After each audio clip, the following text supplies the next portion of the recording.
আমরা চাচ্ছি এখন যেহেতু আমরা কালীগঞ্জে যারা ছাত্রছাত্রী রয়েছে তারা তো কালীগঞ্জ কেন্দ্রিক কথা বলবো, কালীগঞ্জের যতগুলো শিক্ষা প্রতিষ্ঠান আছে সেই শিক্ষা প্রতিষ্ঠানগুলো যেন রাজনীতি মুক্ত হয় এরকম একটি আমরা আশ্বাস পেতে চাই আমাদের রাজনৈতিক ব্যক্তিবর্গদের কাছ থেকে। এবং যারা স্টুডেন্ট পলিটিক্স করবে এটা তাদের রাইটস আছে, কিন্তু আমরা চাই যারা এই সুযোগটা করে দিবে স্টুডেন্টদের পলিটিক্স করার জন্য তারা যেন স্টুডেন্ট লিডার যারা আছে তারা যেন খুব আইডিয়াল হয় অন্যান্য স্টুডেন্টদের সাথে।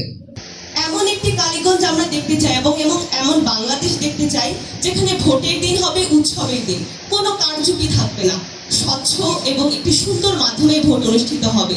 তরুণ থেকে বৃদ্ধ সকলেই তাদের ভোট প্রদানের অধিকার নিয়ে গর্ব করতে পারবে। কালীগঞ্জের কথা বলতে গেলে যে কালীগঞ্জের মধ্যে যে আমি চাই যে মাদক বিরোধী একটা জিরো টলারেন্স হবে, যে মাদককে কালীগঞ্জে কোনোভাবে প্রশ্রয় দেওয়া যাবে না।